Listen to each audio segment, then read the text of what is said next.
Ya Mas Owi, ngeliat audisi umum PB Jarum sudah 3 hari ini, gimana lihatnya? Ada pemain-pemain yang dilihat bagus apa gimana Mas Owi? Ya relatif ya, maksudnya kalau dari saya kan memang ada beberapa anak memang yang kita pantau ya untuk bisa berlanjut ke tahap berikutnya gitu. Tapi kalau untuk keseluruhan sih ya ini aja ya ada yang bagus ada yang enggak gitu, normatif aja. Cuma memang kan kalau menurut saya untuk adik-adik ini yang memang masih belum bisa berlanjut, mereka udah tahu gitu loh patokan permainan mereka itu seperti apa gitu. Jadi buat mereka juga audisi Jarum ini dijadikan pelajaran juga buat mereka.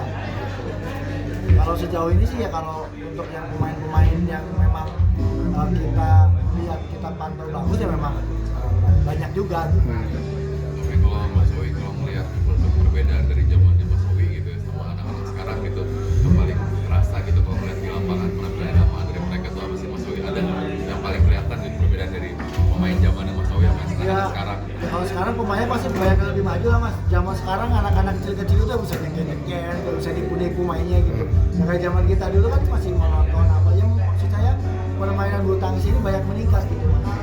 Kalau yang saya lihat ya anak-anak, karena mungkin kalau di zaman saya kayak contoh misalnya seperti audisi Jarum seperti ini, mereka mungkin yang kecil-kecil itu mereka ada target untuk bisa ikut audisi. Zaman saya kan dulu nggak ada Mas. Saya latihan di kampung ya untuk main tarkam aja di kampung gitu, yang penting bisa ngalahin bokap, yang bisa ngalahin temen bokap gitu kalau saya gitu. Untuk bisa ke jenjang berikutnya tuh kalau zaman saya dulu agak susah saya karena saya di kampung gitu.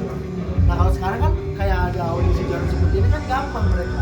Jadi mereka latihan juga mereka punya target untuk bisa masuk ke audisi Jarum misalnya. Kalau zaman saya kan dulu nggak ada target, mas artinya latihan aja. Gitu. Jadi secara teknik dan skill lebih bagus dong Ya, anak sekarang memang. iya, makanya saya lihat juga kayak kemarin juga sempat ngobrol juga sama pelatih kan gitu. Kok maksudnya umur segitu kok udah aneh-aneh gitu, terus bagus gitu. Ya pasti banyak kemajuan kalau yang saya lihat. Berarti yang perlu dibenahi apa nih yang perlu ditingkatkan kalau dari Mas Owi ngeliatnya secara skill teknik udah lebih maju gitu kan? Ya kalau yang dibenahi ya mungkin apa ya, semua sih saya rasa udah bagus ya. Maksudnya dari pembibitan dari atlet-atlet yang ada di klub-klub daerah juga saya rasa udah bagus. Buktinya ya anak-anak segitu aja udah bisa bermain seperti itu loh Mas. Jadi kalau menurut saya yang ditingkatin apa ya, mungkin ditingkatin ya audisi Jarum seperti ini balik seperti dulu, bisa ke daerah-daerah agar lebih bisa terjangkau gitu. Kadang-kadang kan kalau yang misalnya kayak di luar Jawa, mereka bagus nih, tapi berhubung nih yang ada cuma di Jarum Kuning saja, mereka nggak punya biaya untuk gitu. Jadi lebih bagus sebenarnya ya di daerah-daerah gitu. Roadshow lagi gitu Ya, kan ya? roadshow lagi. Karena kan saya mikir gitu. Saya mikir misalnya kayak nggak usah lah jauh-jauh dari luar Jawa, dari yang di Jawa aja, kesini aja butuh biaya berapa? Iya kalau ada untuk biayanya, kalau nggak ada kan bisa juga. Mas ini ada pesan buat peserta audisi nggak Mas? Ya kalau pesan untuk peserta audisi ya jadiin ini apa namanya sebuah pelajaran gitu. Jadi ya untuk untuk yang berhasil lolos ya selamat, yang belum berhasil lolos jangan berkecil hati karena tahun depan kan ada lagi. Dan mereka kesini mereka ketemu banyak teman-teman, itu dijadiin patokan untuk mereka. Apalagi mereka misalnya ketemu sama pemain yang lolos audisi misalnya, mereka kan tahu patokannya di mana. Nah tahun depan dia balik ya permainan mereka harus seperti itu. Mas ini kan audisi ini kan tunggal ya. Sejak usia berapa sih nanti atlet itu memutuskan dia main tunggal atau main ganda gitu Mas nantinya? Ya sebenarnya tergantung dari atletnya itu sendiri sih. Kalau dari pantauan kita memang bukan cuma tunggal aja sebenarnya. Jadi memang ada yang tunggal, ada yang memang dia berprospek untuk ganda. Jadi memang misalnya dia main tunggal ya biasa aja nih, misalnya kalah sama yang lain gitu. Tapi kita lihat prospek tangannya bagus untuk bermain ganda apa ya kita tetap note juga. Ini bagus tapi untuk di ganda gitu. Jadi bukan memang pure di tunggal aja gitu. Mas Owi, pengumpulan PKB kan udah dimulai. Ya. Gimana Mas Owi melihat Bang. ganda campuran di Indonesia? Ya kalau ganda campuran saya kan memang apalagi saya kan fokusnya di Jarum ya. Saya kan memang fokusnya di Jarum karena di Jarum ada Dejan Glo sama Preven Lanti kan.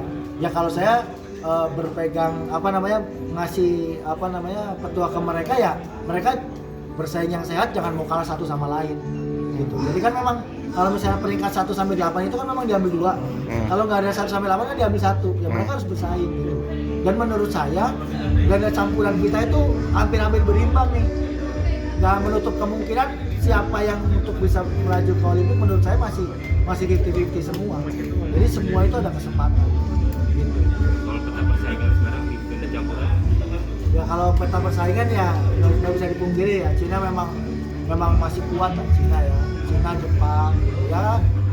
Kita berharapnya ya anak-anak campuran Indonesia sekarang ya bisa berlatih ekstra gitu untuk bisa ya mengalahkan mereka gitu. Karena kalau latihannya biasa-biasa aja ya mungkin agak sedikit keteteran ya gitu, yang saya lihat. Tapi ya tetap balik lagi, nggak menutup kemungkinan mereka bisa mencuri lah, nyolong-nyolong gitu di setiap turnamen gitu. Tapi pesan untuk adik-adik itu nggak usah mikirin terlalu jauh ke Olimpik gitu, mikirin step by step satu pertandingan aja dulu. melihat prospek bro ya yang selalu naik tidak keluar dari pelatnas, ada kemungkinan dia balik lagi ke pelatnas kalau masih lihat. Ya semua nggak menutup kemungkinan ya gitu, apalagi Dejan Glow ini kan ya kalau saya lihat progresnya kan sangat bagus ya, gitu. Maksudnya dari pelatnas pun ya sudah bisa bersaing sama yang di dalam pelatnas gitu. Jadi ya kalau balik ke pelatnas atau enggak ya itu tergantung sama pribadinya kan. Ya kalau saya ngelihat ya juga nggak ada salahnya juga gitu. Bagus juga untuk bisa masuk ke pelatnas karena kan memang di dalam kan persaingannya, terus kayak sparringnya kan semua kan udah komplit gitu.